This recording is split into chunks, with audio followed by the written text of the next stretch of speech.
the Conservative chair, Mike Long.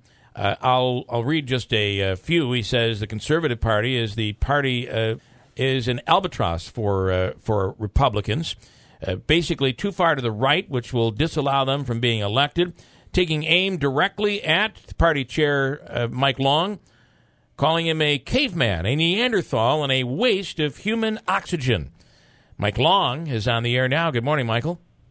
Good morning. How do you do? How have you been? Wonderful. Would you like to comment on the oxygen you breathe? What do you think? I'm breathing good oxygen, and it's kind of sad that a candidate for governor, or someone who thinks he's running for governor, is sort of asking people to run out, another individual to run out, that I'm a waste of oxygen in New York State. That's almost similar to what Andrew Cuomo said. There was no room in New York State for conservative-minded people. So it fits the profile that I've said that Mr. Giambra clearly is not a Republican. He initially, in his early life, was a registered Democrat. Yeah, he's always been a liberal. There's not a dime's bit of difference between him and Andrew Cuomo. And if, in fact, he thought that Andrew Cuomo was taking the state of New York in the wrong direction, it wasn't Mike Long that rejected, or the Conservative Party that rejected him. It was a Republican Party that not one Republican county leader, including his own area, Erie County, didn't come out for him. Yep. Okay? And I think they feel he's too far out of the mainstream to be, he wants to solve the subway problem down here in New York City by legalizing marijuana throughout the state of New York to pay for fixing the subways. I mean, he just is at a step with modern day Republicans. You got to be thinking that people will be somewhat suspicious. You're a Democrat, then you're a Republican, and now all of a sudden you're leaving the Republican Party and you're joining the Reform Party. There's a lot of flip-flopping going on there. Well, look, I think he's on his own ego trip. He likes to read his name in the newspapers, and he needs I guess he needs an enemy, and I guess he's decided to take aim at me, to blame me for all the ills of what's happening in the Republican Party, that they rejected him. They rejected him. Right. I did. I'm on the record saying that if he ran for governor and was the Republican candidate, that we wouldn't support him. Yeah. I mean, that's it. Mike, one of the things you did say is that the fact that you've taken the party so far to the right, it takes a moderate to win in the governor's race, and the conservative can't win in New York State. And he, of course, says that you're simply trying to take care of your own, keep your own power in place. How do you respond to that? I respond very simply that, in fact, he's the person who's trying to move the whatever party he belongs to, move it to the left. Look, he's the guy who supported and gave money to Hillary Clinton. He's the guy who supported and gave money to Andrew Cuomo. He's the guy who supported and gave money to Bill de Blasio. So he's telling me that I'm pulling the party to the right of center. I don't know. Yeah. I never supported Andrew Cuomo. I never supported Hillary Clinton. I never supported Chuck Schumer. He did all those things.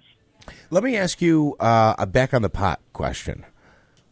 $500 million, he says, the state can make a year. Where's the Conservative Party on legalization? The only reason I bring up this question and phrase it this way is because we see out west some states are doing very well, generating a lot of money. And I do think the issue is when you get in early, it's like a Ponzi scheme. When you get in early, you make money. If you wait for everyone else to get in, you don't. Where are you on the legalization of pot thing? Just because it's so much money that can be made.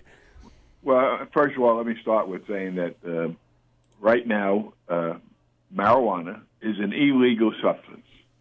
So therefore, I lose respect for anybody who said they want to legalize it. I understand that Colorado has made a hell of a lot of money, but I don't hold money above the health and welfare of the citizens. They're also having a big trouble with traffic accidents. They're also having a big trouble with the amount of abuse substance abuse that's starting to take place out there. it's not a good thing. They have an influx of people coming from various places to buy their marijuana and go back across the borders. Well, that is that is a problem. The other thing that is a problem there is the fact that it's still against the law federally. So they can't put the money in the bank. So you have these huge stockpiles of money and inside these places just being stored in safes. I think it's that is one of the biggest problems. I think that really it's an incentive for crime. That in particular. Well, look, they are breaking the law because it's a federal law that marijuana is an illegal substance and it's a gateway drug. And we can have another discussion on that, medical marijuana or whatever. But the bottom line, if that's your lead item that you're going to save the state of New York by getting everybody high on marijuana, shame on Joel Giambra. I want to ask you, where do you stand? Where does the Conservative Party stand on a candidate for governor? It looks like the Republicans are leaning towards Mr. Molinaro. Well, I have said numerous times that both candidates are suitable, meaning both candidates, John DeFrancisco and Marcus Molinaro. Our party hasn't made their feelings known yet. I suspect within the next 2 weeks, I'll start hearing more from the leaders. Matter of fact, John DeFrancisco was down in Kings County yesterday. I was at a function where he was appearing. Marcus Molinaro the other night was in Queens County Conservative Party. So both of them are making the rounds. Yeah. And we shortly, hopefully, will be, for the benefit of both of them, I think we have to rally behind one candidate because the target here is, look, Andrew Cuomo has taken this state totally in the wrong direction with whether it's corruption or, in fact, appointing bad people to the parole board, allowing murderers out on, giving murderers parole, someone who killed, shot a cop 22 times, and they're going to give them parole. We need to change it. That is just crazy how he was let out.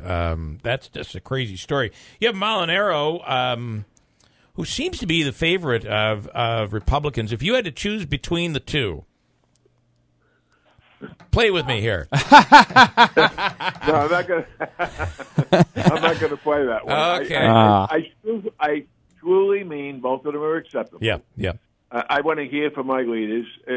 I'm in a. Usually, I have an easy choice. I pick the conservative candidate. Okay, both Molinaro and Senator DeFrancisco has been endorsed by the Conservative Party throughout their whole careers. That creates a little dilemma for me. Yeah, both understood. are very good persons. Both, I think, could take the fight to Andrew Cuomo. And let me tell you, if there's ever a time, I mean, boy, with all of this latest trial and the guilty verdicts, and I do have to say, the governor, when answering questions after those verdicts came down last week, said my name wasn't mentioned once in the trial. Well, I believe it was the Times-Union did a little fact-checking there, and it was mentioned about 150 times during the trial. Well, if you remember also at the press conference, for a guy who is pretty good on his feet, he had to read from a script to answer the questions about the corruption. Andrew. Well, my big question was Howie Hawkins was said to. We spoke with him, I think, last week, and he alluded to the fact that he's probably going to be running in the Green Party line, and in a way, that would have probably helped whatever the Republican candidate, whoever that ultimately might be. How important is it for Giambra to not be the same problem for the GOP candidate? Well, look, I didn't hear your show. So if Giambra said that he's running for governor because he thinks Andrew Cuomo is taking the state in the wrong direction, who is he think he's kidding if he's trying to run on the Reform Party line alone? My hope is that the Reform Party will take a good look at this.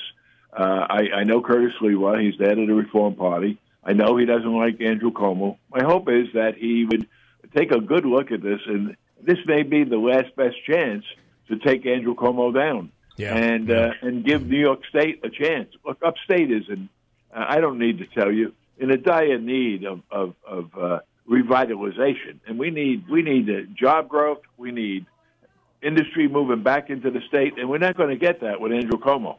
Talking to Conservative Chair Mike Long. Tim is in Utica. Wants a quick question, then we'll let you go, Mike. Tim, you're on the radio. Yes. Good morning. My question is, and I don't have a dog in the fight here, as I don't smoke pot. But if you think pot is so bad, then what about beverage alcohol? Why don't we go back to prohibition and legalize that? And I'm gonna let Mike answer that question there. Mike, go ahead. What I said was that marijuana is an illegal substance. So for anybody in government to advocate and try to pass it, I think what has to happen, Congress has to pass the laws and decide what they're going to do. If they're going to turn it over to the states, then it would be a decision that the state would make. Right. Then the legislature would make the state to legalize it, whether for recreation or for medical use. That's all I'm saying is medical marijuana is. I'm not for legalizing it, right? But I can tell you, but it is an illegal substance. And clearly, government shouldn't be using it until they change the law. Well, you're back to talking about the fact that they can't put the money in the bank. It creates problems, and it creates people who, by following state law, are breaking federal law. That's never a good situation. Right. So, all right, interesting take on it, Mike. I appreciate it as always. Thanks for being available this morning. Enjoy your oxygen today. Okay, thank you so much, Mike. Goodbye. Mike Long from the Conservative Party chair.